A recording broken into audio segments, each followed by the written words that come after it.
Good afternoon.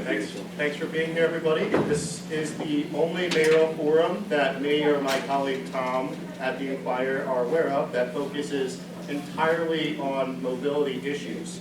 There's lots of important issues in this election, but mobility is also important, and today that's what we're going to discuss.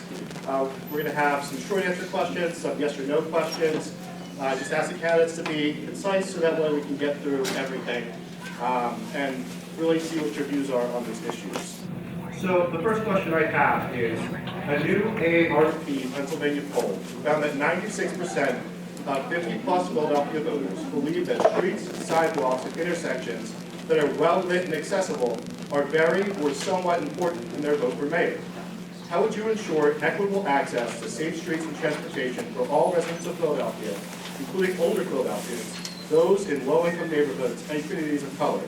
We'll start with Helen. First of all, good afternoon, everybody. I'm delighted to be here at the Better Mobility Forum. I'm delighted to see all these wonderful partners who've been here. Your topic is... No, time. Oh. I don't want to be 30 seconds. No, it's not going to be. You can talk for a couple minutes here. Yeah. We'll keep it tight. So first of all, I want to thank AARP for bringing to light the voices of seniors, of our community members. Thank you.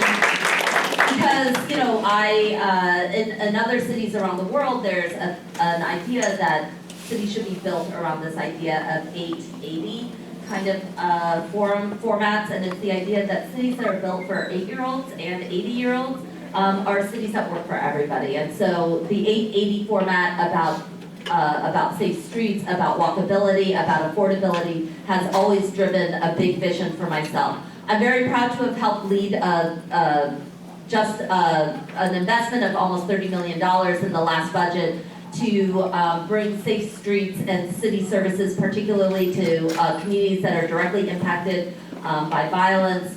This brought in millions of dollars to improve sanitation pickups, to seal vacant lots, to make sure that we towed abandoned cars. I've been deeply invested in making sure that I have I've led a pedestrian safe walkways project from the moment I got into city council, making sure that we held developers accountable, that we weren't blocking sidewalks. Obviously, I'm running for mayor to finish that job because that's not being done currently. And then to invest in L&I to make sure that this is an entity that actually works in the public interest and not just for fast permitting for developers, but actually protects safe areas, looks out for vulnerable communities and neighborhoods. It's how I'll lead as mayor. It's what I truly believe that this city needs to do. City services for me are not just a bunch of agencies. They're a transformative way in which we deal with how people live, how young people grow up, how our seniors can walk freely and are cared for throughout all parts of Philadelphia. Thank you. Derek Green. Good afternoon. It's a pleasure to be here. I'm Derek Green. I'm running for mayor of the city of Philadelphia. And I'm running quite simply because I believe Philadelphians should expect more and deserve better from our city. And when I think about the issues of our city, I think about the unique perspective of those that are seasoned citizens, and my dad is 90, does not believe he's a senior citizen, but a seasoned citizen. But that intersection between my father, my mother, who've been married 53 years, and also my son who's on the autism spectrum. And the fact that those that have physical learning differences and those who are seasoned have a lot of similar perspectives and dynamics in the city of Philadelphia in reference to quality of life. Public safety is the #1 issue in this city. We're all concerned about the gun violence in our city. But public safety is also being able to walk and go through the city of Philadelphia and not be hit by someone on a motor vehicle or some other type of form of transport. Having a safe, mobile city for all people, for all perspectives, regardless if you're a seasoned citizen or you're someone that has a learning difference, like my son, or a physical difference. Those are the issues that we need to talk about when we talk about better mobility for the city of Philadelphia and for all citizens in all neighborhoods. We have a very unique opportunity right now to make some real transformational change in the city of Philadelphia. Now, I was a national president of Democratic municipal officials, also served on the executive committee of the National League of Cities. And I worked with mayors all over the nation to get the bipartisan infrastructure law passed. That's $1.2 trillion dollars that we can be bringing to the city of Philadelphia to really address some of these issues, to make our sidewalks a lot safer, make it much easier for people to get around the city of Philadelphia. So those are some real opportunities that we have. It's incumbent upon all of us to really make sure that change comes to the city of Philadelphia. So when we talk about public safety, yes, we have to get rid of gun violence, and I have a real plan to do that as a former assistant district attorney who wants to racially profile while leaving the DA's office. But we also need to make sure it's safe for everyone in the city of Philadelphia, regardless if you're a seasoned citizen or someone that has a learning difference like my son. And that's how we'll move the city of Philadelphia, and that's how we'll make sure that Philadelphians can expect more and deserve better from our city, with Derek Green as the 100th mayor of the city of Philadelphia. Thank you. Mr. Rhynhart. Good afternoon, everyone. I'm Rebecca Rhynhart, and I'm running for mayor because I believe I'm the right person to lead Philadelphia forward in this truly critical moment. I've spent the last 15 years working for the residents of our city, close to a decade for 2 different mayors, and the last 5 as the independently elected city controller. So I know the city's budget inside and out from being the budget director, and I know the city's operational issues from my work auditing departments as the controller. And I'm ready to hit the ground running on day 1 to fix the issues facing our city. On the specific issue of equity in the ability to get around our city. As city controller, I did work around equity and the inequity in service delivery that our city currently has. My office looked at trash collection and found that on-time trash collection was much better in Center City and Northeast Philadelphia than North, West, and South Philly. And that's not right. And as mayor, I will be strategic and intentional to make sure that services are delivered in an equitable fashion. So on the Indigo bike system, I'll make sure that that is expanded in a way that reflects real equity in access and mobility. And sidewalk conditions. That's another area where we need to focus in to make sure that people, especially older Philadelphians that need safe walkways, can get from one place to another. And I think we should use some of the money from the basic housing repair program to also extend to sidewalk repairs. Those are some of the ideas I have. I look forward to this conversation. Thank you.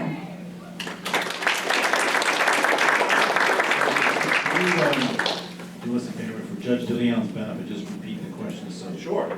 So Judge DeLeon first, when we get to Allan, Domb. It It helps us both. Okay. So a new AARP, and AARP sponsored this event, so we can repeat the question about their polls many times as we want. So found that 96% of 50-plus Philadelphia voters believe that streets, sidewalks, and intersections that are well lit and accessible are very or somewhat important in their vote for mayor. How would you ensure equitable access to safe streets and transportation for all residents of Philadelphia, including older Philadelphians, those in low-income neighborhoods, and communities of color? thank you for the question. Thank you all for being here. And I'm sitting here thinking about the officer who was killed at Temple University. And I'm thinking that our really #1 issue is public safety, especially coming off of how people feel around the Temple campus. I've seen we had a reduction in our student enrollment. I think it's like 14%. And we have to make sure the students who come to Temple feel safe. We have to make sure that we're going to attract more people because Temple's a great institution. Full disclosure, I took all my real estate classes at Temple, and I'm a big fan of Temple.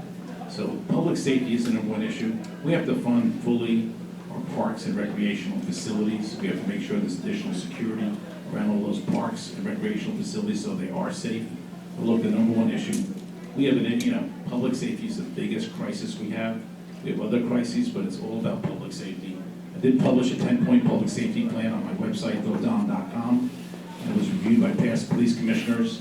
But look, day 1, I will declare a crime emergency in the city. We'll declare a public health emergency in Kensington. And I will enact that 10-point public safety plan on my website. But also I will have a public safety cabinet. which I have had meetings with in the past as a council member. I would have weekly meetings, which I will conduct myself, whether it's an hour or 5 hours, doesn't matter. Right now, it's the most important issue. Last year, 52% of the people in Philadelphia thought about moving. That's devastating. That is devastating. We have to get this under control. That public safety cabinet that I had before consisted of the DA, Police Commissioner, U.S. Attorney, Attorney General's Office, FBI and ATF. I would expand it to the courts, I expand it to SEPT and PACO security, and incident med security. We can't do anything until the public safety gets under control. People have to feel safe coming to Temple, or people have to feel safe sending their kids to school or going to work.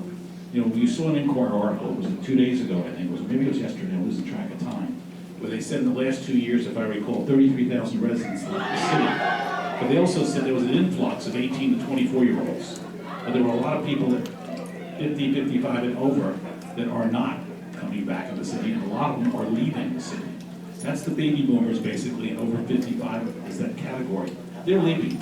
Well, what about mobility? Before we get to mobility, you need public safety. No, I appreciate it, but today we're specifically on mobility. Well, I will say this, I'm a big fan of the Bike Indigo bike program. I'm a biker myself. I'm a member of Indigo. I don't use it as much as I'd like to use it, because I don't always have a helmet with me. But I'm a big fan of Indigo, I'm a big fan of bike lanes, and I'm a big fan of John Eating mentioned something to me earlier today, he said to me, because I'm not a fan of creating all these, if we did everything that every organization asked us to do, we'd have 20 new departments and 30 or 40 new heads of different things in the city. It'd be unrealistic. But John did mention to me that the Department of Transportation is important, and I'm going to revisit that issue. I did, and when I answered my questionnaire, I said I would make it part of the city's requirement, but I do think a separate Department of Transportation might be important. Councilor Bloom. Thank you. It's glad to be here. I'm glad to be here, and I want to say thank you all for coming out. My family's a Temple family. We're a Temple family here, and so thank you, all you Temple students and residents and who've come out. Under the Bloom administration, mobility is probably going to be one of my most aggressive policies that not only will this, and I'm the only block captain in here anyway, so I'm very, very clear about having our streets and lighting a major issue, cleanup. If your block captain isn't getting on your nerves, he's not doing his job. But as far as mobility is concerned, I'm going to make sure that's going to be one of my aggressive policies, and I'm going to continue to research how we can make these streets safer, and mobility a part of everyone's access, including super citizens. Judge DeLeon. So first, let me say hello, and let me introduce myself to you. I'm Jimmy DeLeon, a former judge on the Philadelphia Municipal Court, where I sat for over 34 years. I made decisions on a daily basis that save lives for both you and your family. There was a time when I was the supervising judge, and before I was the supervising judge, homicides in this city were 400 and above. For the 7 years that I was supervising judge, I led the initiatives that reduced homicides in this city to 250 a year for the 7 years. And then after that, when I was not supervising judge, it went back up to where it is today. So I definitely know, and I have the plan on how to make everyone safe. And you can go to my website, DeLeonformayor.info, and see my Philadelphia plan on how I will turn everything around as far as safety is concerned, schools, and Kensington. Now, as far as mobility, you saw me walk in here with a cane. For the last 26 years, I have been in a constant state of rehab from various circumstances with my legs, back, all these kinds of things. In the court, I championed exits and entrances for people with disabilities, how they could come into the courtroom, how they would be able to gain access to bathrooms within the court system. Everything that has to do with a disability, I have championed as the leader in the court system. And as a mayor, of course I would be the champion for mobility. Now, lighting is a very, very, very important subject. We have to have good lighting so that people feel safer. While I'm making the city safer, I need you also to feel safer.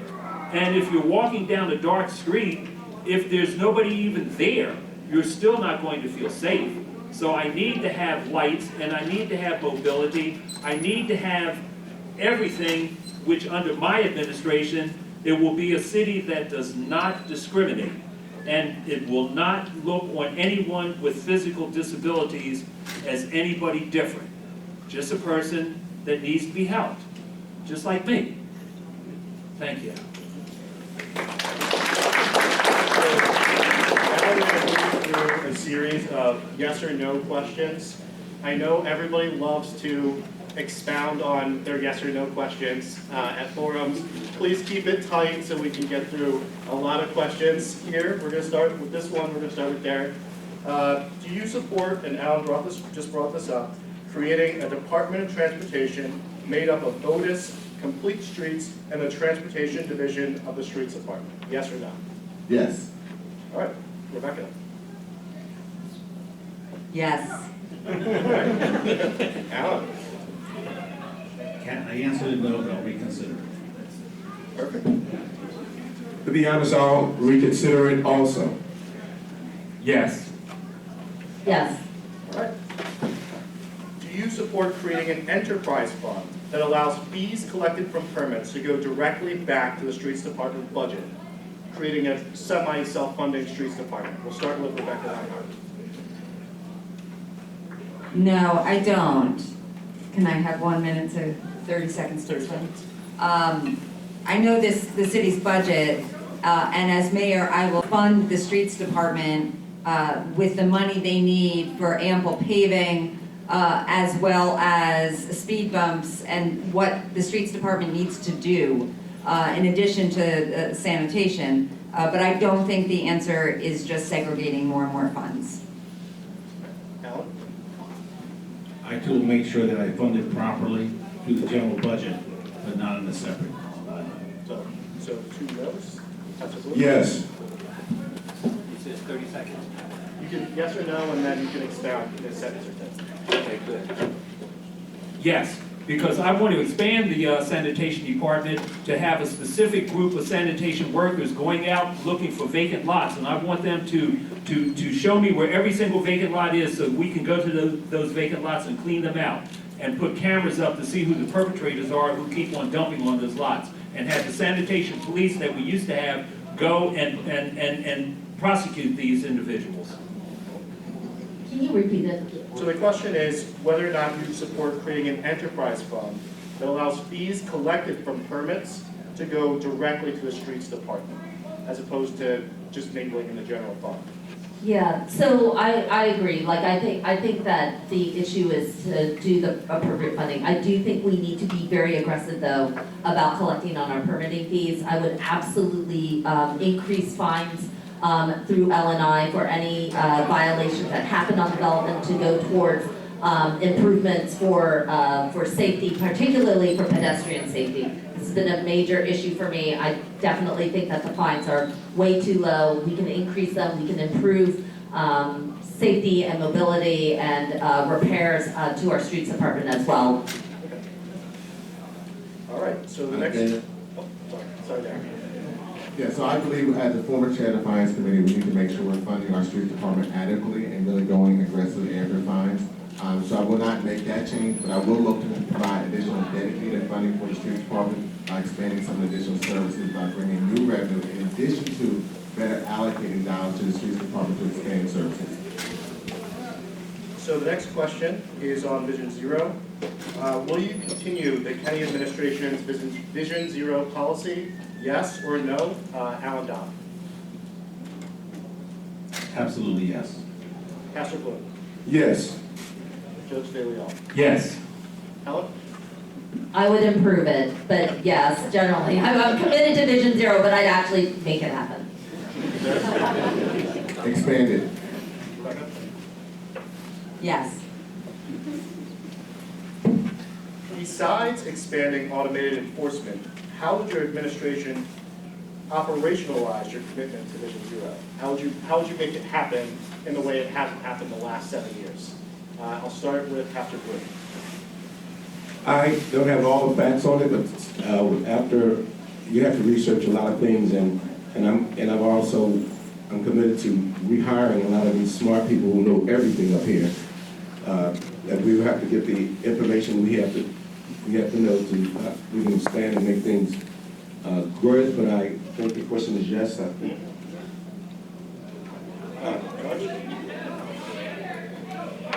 So anytime you have a program that you feel is not working, but it's set up to work, then all you have to do is look at who's the cause. What held this up? Is the program a good program to begin with? The who, what, when, where, whys, and hows. That's the questions that you ask of the program. So once you run down those questions, if there's nothing to hold the program up, but the fact of just saying, let's go forward, then as a leader, that's what you say, let's go forward. And that's what I would do. I would move the program forward. So I would start by talking about the splitting of the streets department into a Department of Transit and a Department of Sanitation and Waste Management. These two areas are really important because it's impossible for a streets commissioner to really deal with the complications of both large areas. I've been to whole cities where they devote an entire department to transit, safe streets, and making sure that the city is mobile and connected. I started my campaign in 2015 when I first ran for city council on this big idea of a connected city. The idea that we have to bring all parts of our city together, that the pathways to do it were through our public transit system, our pedestrian walkways, through bike lanes and multimodal transit that met the needs of families, who are pushing strollers or individuals in wheelchairs or just young people walking through. So number one. Number two, we need outreach. The failures of our ability to move Vision Zero have happened on the ground. I am an organizer. That's my background that I come from. But we have a lot of issues about how people view things, how they perceive them, and how they receive changes in city government. We desperately need an organizing mindset out of our streets department and out of our transit department in order to move Vision Zero forward. And the reason why is because there are huge obstacles to getting things done. Why can we not get safe streets and dedicated crosswalks in and around schools within a quarter of a mile? Why can we not move immediately whenever there's a tragedy that happens of an accident or things, to immediately move on immediate remediations, bringing people together to focus our city on the consequences of what happens when we fail to act? I will bring an organizing mindset to our Safe Streets division. That is actually the way in which we change things. That's not just the fact that people don't know what to do, that we don't have a map or a set of recommendations, or there's even budget money that is available. It's that we cannot break through the problems that we've got when ineffective, incompetent governments kind of come and meet neighborhoods and communities that are asking all questions. So I'm bringing an organizing mindset. I'm building out the capacity of organizations, and we're bringing a really smart and focused transit department to make Vision Zero come alive. Well, I definitely support having a Vision Zero task force, but I also look at using my relationships and experiences at a national level and seeing what other cities like New York and San Francisco have been able to do and bring some of those best practices to the city of Philadelphia. But also I think it's important to have someone as part of the Green administration who can, coming out of the mayor's office, then cut through the silos which too often restrict our ability to get things done. Someone that can go to not only the streets department, but also manage the director's office, also talk with SEPTA and a whole number of agencies that impact our ability to have Vision Zero, and also communicate to residents in the city of Philadelphia how we're addressing this issue, what we're doing that's in a measurable way to reduce deaths in the city of Philadelphia, and doing it in a way that's transparent and also informing the residents of our city. That's how we get through the issue we have in reference to Vision Zero. We need someone who's gonna really have a responsibility to focus on this issue, also look at best practice, what we've seen around the country, but also use the real opportunity we have with the bipartisan infrastructure law to make sure our capital program office, our streets department, our managing director's office, and also state and federal agencies, and how they can help us become a national leader to make sure we don't have the same type of crashes that impact our city, which make our city not safe, but it is part of the public safety issues in our city. So to implement Vision Zero successfully, as mayor, I would take several steps. First, we know what needs to happen. We have a lot of great minds in this room and throughout this city that know what needs to happen. For example, we need to fix our intersections, a process called daylighting so that there's more visibility around intersections. We need to make sure that the city puts in speed bumps where they're needed, and that the addition of a speed bump doesn't take away from the paving budget. We know what needs to happen, and as mayor, I will make sure that it does happen. And I do think it's important, the Department of Transportation, because it enables the city government to truly focus in on transportation and having it run in one place, while the Department of Sanitation can handle trash, can handle illegal dumping and actually cracking down on it and making sure there's consequences for those who dump in neighborhoods, and also handle snow removal in the winter. That will be the Department of Sanitation. This is how New York City does it. It makes so much sense. So that's what I would do as mayor, and we can absolutely make this city safer in terms of our streets for all modes of transportation. Thank you. You know, I think one of my best qualities as your next mayor will be that I know that I'm not the smartest person in the room. And there's a lot smarter people than me, and I would engage them to help. And I would start out with the Mobility Coalition to enforce and to get the goals down for my whole administration to get to that Vision Zero goal. But I think in order for that to happen, it will require me to be available, possibly on a quarterly basis, to meet with my departments and the Better Mobility Coalition to track and measure to make sure we're achieving those goals. Goals can only be accomplished when they're tracked and measured. Every goal has to be tracked, otherwise it's not going to happen. So I would be the person who would every quarter have a meeting and I'd bring everyone together. And I mentioned John Eating earlier, I'm sure there's other people that could be valuable. I'd have to get my team and the administration to be on board with that and make sure they're going to hit those goals. Because that's the key here. We work too much in the city in silos. We need leadership, we need people to be brought together to get the best results possible. Thank you. All right, so first of all, I'd like to welcome the Representative Allan Brown to the stage. And these next few questions, these are going to be yes or no questions. If we can actually keep it to a yes or no, so that way we can get to some other topics. Yeah, because you got these legislators. Well, so next we're going to ask about... You know, they invented the filibuster. Okay. So we're going to ask about the Vision Zero budget. Right now, it's $2.5 million. Would you be willing to commit to increasing it to 10, Judge? Halfway.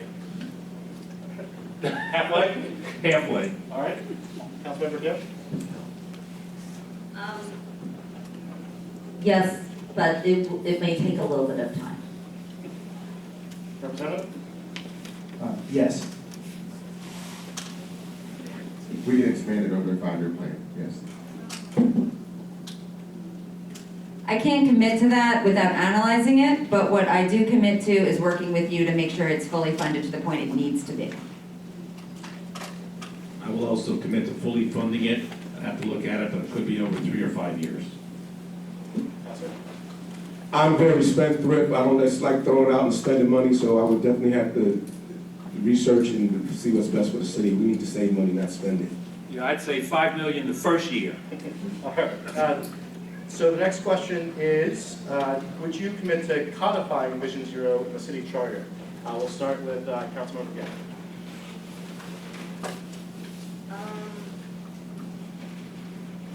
In general, I am a little bit cautious about city charter changes. You know, I need Vision Zero to be lived in practice. Charter changes have gone haywire, I believe personally, under, recently, and I would prefer that we have something in which we have a Department of Transportation dedicated to Vision Zero. It is fully funded, but I do not think that things should be thrown into the city charter randomly. Representative? I need to look into it a little bit more. I'll answer that question. Councilmember Bree? So Vision Zero is a very broad perspective, and a number of things that can be done by policy, others that can be done by legislation. As a former vice chair of the Law and Government Committee, I do like the idea when you have a charter change, you're getting citizens of the city of Philadelphia to vote on the issue, but making sure that we understand that Vision Zero is a broad perspective, and it's something that may not be done by legislation alone. I would make Vision Zero a reality as mayor. I don't think it needs a charter change to make it happen. I would have the vision as mayor to implement Vision Zero fully. I would not put it into a charter change, though. I'm the only candidate that proposes letting citizens make decisions, and all the complexities and the problems we're having in this city. One person can't do it, I can't do it. No, if anybody, one of these individuals that you can do it, they're telling your story. I want the citizens, I'm in listening mode to help solve the problems in this city. I want each and every citizen in the city to help me legislate what's right and what they want. I want to hear from the citizens first. So this is a very interesting issue because on one hand, everyone is saying it's good, that we should have it. And then on the other hand, they're saying, but we don't want to make it permanent. We don't want to make it part of the city charter. So if it's good, then it should be part of the city charter. If it's not, then it shouldn't be. But it's up for the voter to make that determination. So I'm for putting it forward to the voter to make the determination. Okay. All right, let's keep it to yes, no as much as possible for the next. These legislators. Okay. So the next question is, do you support building an additional 40 miles of bike lanes and 29 miles of trails? We'll start with Representative Brown. Yes, absolutely. Derek? Yes. You want to go this way? Yes. Yes. Yes, I should have rode my bike here. Yes. Yes. All right. Yes.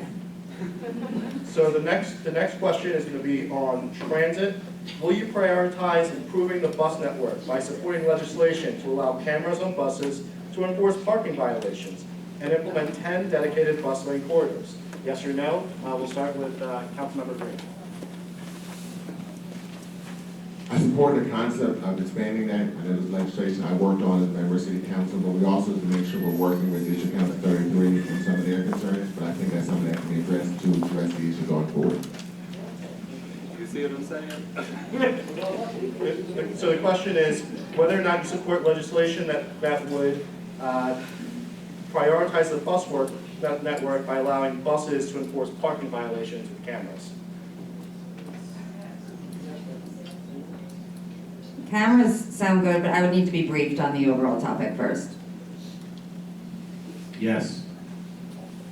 Yes. Yes. Yes. Yes.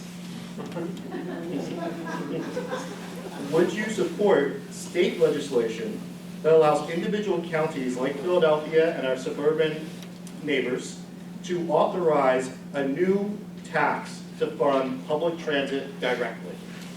We'll start with Controller Rhynhart. No, I would not support a dedicated tax that's an increase. What I would support and what I will do as mayor is make sure that there is funding available for transportation. I know from being the budget director that it's about priorities and moving things around. This is a yes or no question. Yes, it's a yes or no. Sorry. I'll be really short on my next one. No, because of the SEPTA issue with Coney King of Prussia. Yes, and I know what to tax. No. Obviously, it depends on the tax, but I do think SEPTA needs a dedicated funding stream, and so I'd be open to especially if it's working with state legislators around it. Yes. The next question is about, Derek, sorry. No. Thanks for being brief, Derek. The next question is on trolley modernization. SEPTA is investing hundreds of millions of dollars in new accessible trolleys for West Philadelphia. Would your administration support dedicating more right-of-way space to these trolleys, which would allow them to operate more effectively and prevent delays for riders? We'll start with Allan Domb. Yes.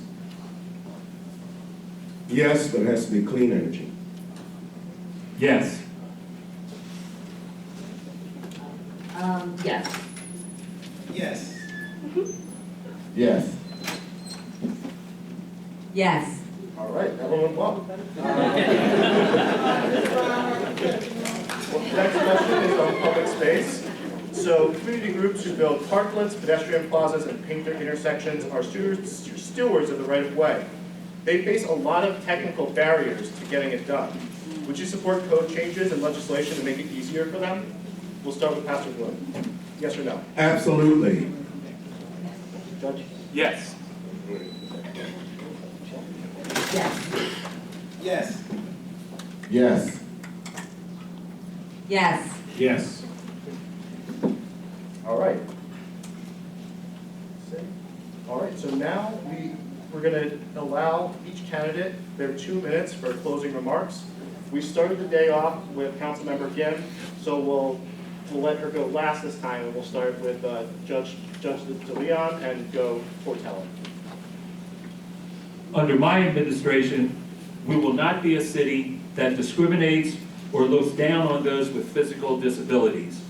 They will receive fair treatment and be offered work opportunities that cater to their abilities, just like they started to do and prioritize in the entertainment industry. We are now beginning to see more disabled artists become recognized for their many talents. And as mayor of Philadelphia, I will do the same. Thank you. Again, I want to give y'all my slogan. Well, first of all, I started out 20 years ago, the first time I ran for public office. I started out 20 years ago running for voting commissioner as city commissioner. So I'm just letting you know, I'm not new to this. But can you remember my slogan, bloom in the spring, do the right thing, I'm from the hood, I'll do you good? Let's all say it together.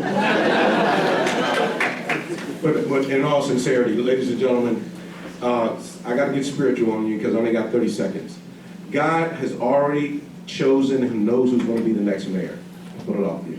Can y'all give an intellectual set to that? God already knows who's going to be the next mayor. He's already chosen the next mayor.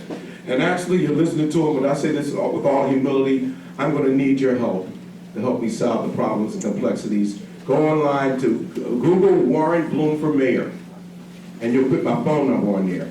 And you'll have the Mayoral speed dial. I don't know how long I'm going to keep it up there, but I'm going to ask you to call me and say, Bloom, we need to do this and do that. Amen. Well, thank you all for having me here today. You know, it's really time to fix the things we know are broken, and there's many of them, and get the government moving in the right direction. Philadelphia is a first-class city. It's a world-class city. But the failure of leadership from the mayor's office has left too many Philadelphians with second-class services. And our budget went up from $4 billion to $6 billion in 8 years.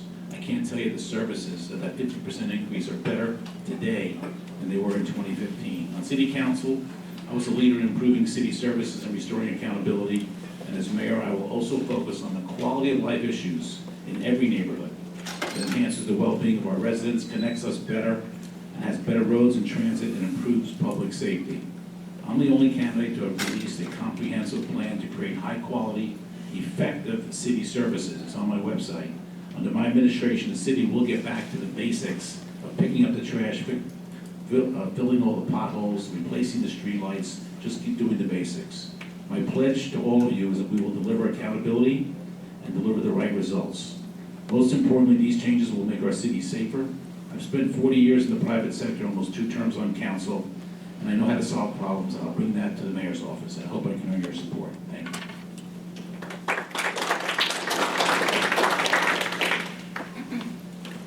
Thank you for having me here. I'm Rebecca Rhynhart, running for mayor of Philadelphia because I love our city and I believe I'm truly the best person with the right experience, courage, and vision to lead our city forward right now. The issue of mobility on our city streets, whether that's through walking, biking, driving your car, and public transport, they're all very important and they need we need to prioritize safety in walking, biking, and making necessary improvements into public infrastructure and transportation. And that will be a priority of mine as mayor.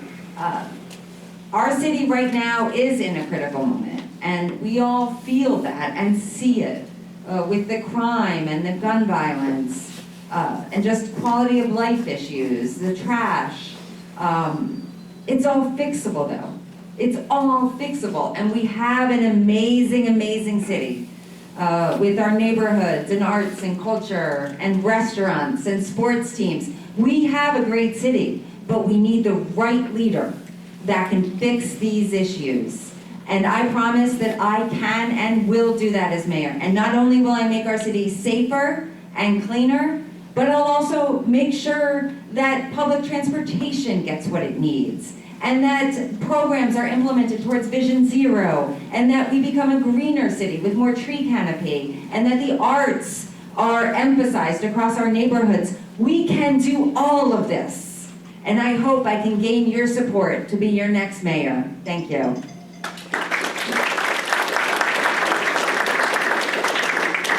So thank you again for this conversation regarding mobility. As I started my talk earlier, I said Philadelphia should expect more and deserve better from our city. As making sure our city is walkable for someone that is like my son who has a learning difference called autism, or someone who's a seasoned citizen like my mother or father. But making sure we get those investments and using the interesting opportunity we have with bipartisan infrastructure law to invest in our city to make it much more mobile and make it safe for everyone and not have people unfortunately get hit by cars and other type of motor transit in our city. But safety is not just making it more mobile, but also dealing with the gun violence in our city.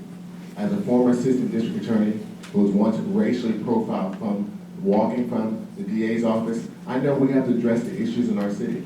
Last year we had 2,200 shootings. 74% of the victims and shooters look just like me. That's why when I released my public safety plan, I announced we're going to have a 25% or more reduction in shootings in the first year of the Green administration. And we'll do that through presence, accountability, opportunity, and investments.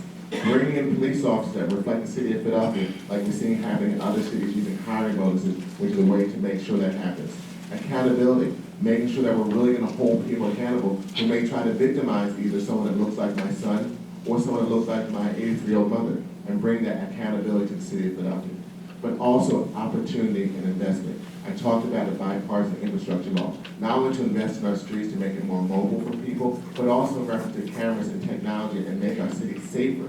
These are the opportunities we have as a city to address the issues of gun violence, and also giving the opportunity for young people who may be caught up in the criminal justice system so they can put down a gun and pick up a paycheck. Because that's what will happen in the Green administration, because I truly believe that Philadelphia should expect more and deserve better from our city. And that will occur when Derek Green is mayor.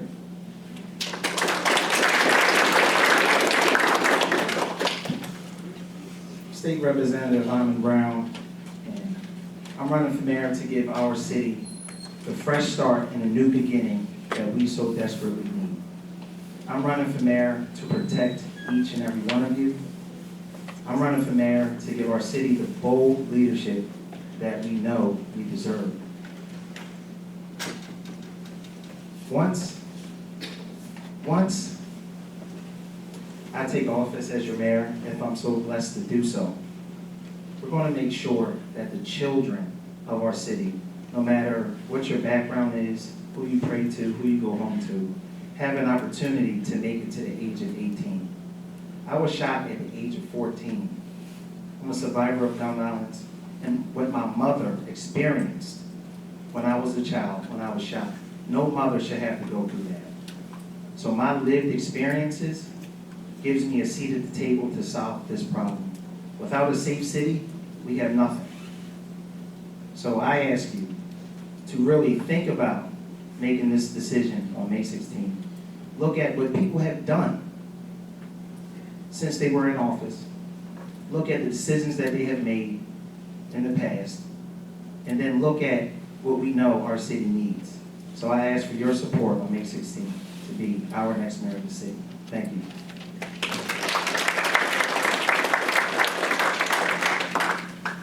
I came to this city as a teacher and taught in Alney and rode the 47 line from 5th and Nedrow down to Chinatown, where I then started organizing with communities who were trying to stop themselves from being displaced due to certain types of development that came through. And crossing from Alney into Chinatown, you could see the whole swath of the city, the inequities that existed, the story of my young people in a classroom to new immigrants who are coming to Philadelphia. And I knew one thing, that inequity and justice is a political mindset. That the things that hold us back in the city are the things that we ourselves do not allow. Philadelphia is often talked about as the fourth largest city in America, and I believe that this is not actually just a city full of poor people. This is a city that keeps people poor. The policies that are enacted, the things that happen, housing development, the ignorance and denial of people crying out for safety, for justice, for a roof to keep over their heads, the school to have to send their children to is purposeful, whether intended or not. Its outcome is manufactured, and thus everything had to change. That's who I am. I've spent my life as an organizer, working alongside communities who were told what we couldn't have, what we didn't deserve, and then we went out and organized like hell and fought for it until those things started to change. When I came onto city council, I wanted to prove that things could change. That's why I made sure that we had that we delivered an ability to cut evictions by almost 2/3. Why we were able to end a state takeover and put nurses and counselors and clean water back into our schools, and that's why we're on a mission to modernize each and every single public school, so it's a promise to keep families here, and that we stop losing those 30,000 families who have left in the last 2 years because they don't see themselves in this city. It's why I guaranteed safe drinking water while we're going through this water crisis, why we made sure that we prioritize young people who are in the path of violence. This is not just something that happens because of policy. One of the frustrations that I know many people in this room have is that Vision Zero is this beautiful policy platform. It makes sense. Why wouldn't we enact it? We don't enact it because it is a political mindset. It comes at the intersection of justice. It comes at the questions about development. It talks about families, individuals, young people, people with disabilities. It talks about our investments in our neighborhoods and the life of young people through our schools. So my hope will be that, I'll just end here, that I am running for mayor to treat the city like it's home and that we're all family. And that the person to enact Vision Zero is the person who has exhorted and made change, not just sat in offices, but has gone out and mobilized the city to take action.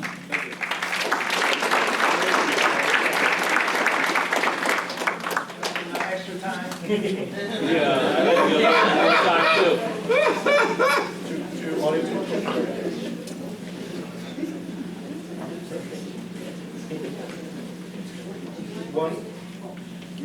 So we have time for one question, apparently.